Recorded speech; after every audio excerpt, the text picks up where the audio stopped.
Good morning. Ngasigi card ki message yung minarase ngasi leba popo numit ko. Leba popo numit number ahambada number 69 leire aduga color dana red color gumba dumaina sina BPI ko. Aduga aina sum kenoma hapu on haibado chak thumba ko pada red color ki pot macha ama hai tare ko hadi injang na pida sule no ko angang ba machugi vegetables gumba kai gumba dumaina kitang thada BPI ko hadi ko na cheng sugar gumba matam du da ko adu duma leire adu ahambada ko ki card message se yengase adu timing of aba so hai pe yengase ngasi gi oina timing of aba se kai kai lege haibado ko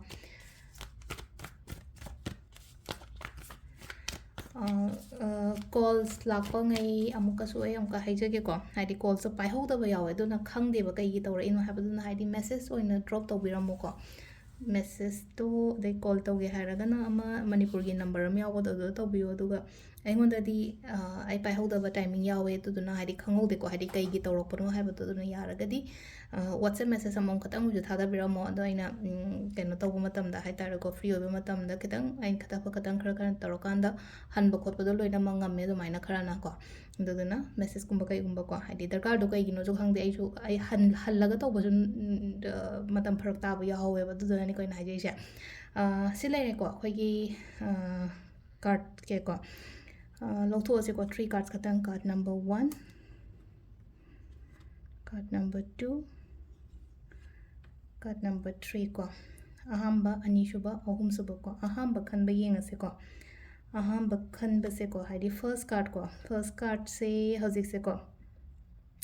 nungai tabal lay na khalla se ba ko sum ishada ngasi se hai tare ko sum yamna keno to bu ko pa hai tare ko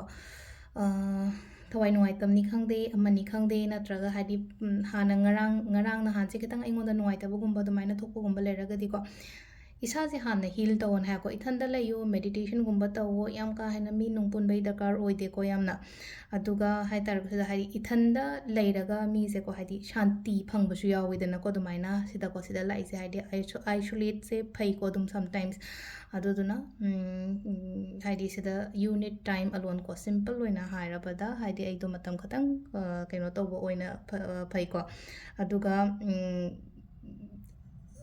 keno taroga chayinaraga pot myam leyena khallaseba adudagi tholo haidi adugi manungda yesaluba nataba haitare ko haidi any problem or situations ke ka leyena khallaseba ko changjalu no yam ka hana khanjal ro no adugi pot da ko adudagi ona thokpirakpa dumaina adudu malay ko number 2 ko number 2 khanba ngai gi oina haragadi something anoba malakpa haitare ko new change new beginning gumba dumaina gumba oiri ko new beginning haibagi atradi haide ngasi kenoma ikhang khawdana kenoma hobani khangde kenoma changakpani khangde kenoma lakpani khangde ko amaina gumba piri ko death haibane card se ko maming sidi ko death haraga sida haidi sigi death sigi means se haidi death haraga shiba hamna shiba natte ba sida haidi pot se loishalaga anoba ma hawidana ko adumani ending oiraga haidi am anoba new beginning am adumaina lakpado ino oi ko number 2 khan bangai yona haraga di aduga number 3 ko number 3 sina focus thamo aina khaliba potu da hai tare ko hadi attention amuka hena hai tare ko aigi dream kari kra hai tare ko aigi dream aigi goal sugum basida focus thamo manifestation gumba tawo tai sum nungti ritual gumba ina happy base hai tare ko number siba symbol sidana ba adumba mayam da haitaro khara focus tawo adu hadi work tawo aduda haitaro ko ketang spirituality rom da changak pasisu khara phai ko spirituality ga religious ka khene ko spirituality jin hadi ningja badune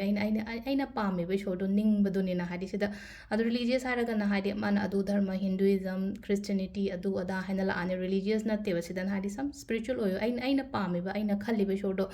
ning over sida yam ka hena haitaro ko casual su oigano ko mingonda adi droda tawboda tawdaba haitare ko loina haidaba aigi leiriba aigi issues leibo oiro natraga ingonda kanum leyena khalase haido kanu kemta adu sisina koi gi card ki message leire timing sine ki pung 9 ga minute kuma thoidagina 12 ga minute yankai humdoi phang leire dagi 2 ga minute kunumdoi dagina pung 3 ga minute yankai mari phang leire ko se nungda waram gi ko nungdang gi na pung 3 ga minute yankai mari dagina 9 ga minute kunumdoi phang leire dagi nungdang athing bagi na 9 ga minute yankai ni toidena pung 2 ga minute kun phawam leire ko sisina koi gi ngasigi oina afaba timing ko adu sida leire koi gi ngasigi card ki message se me thank you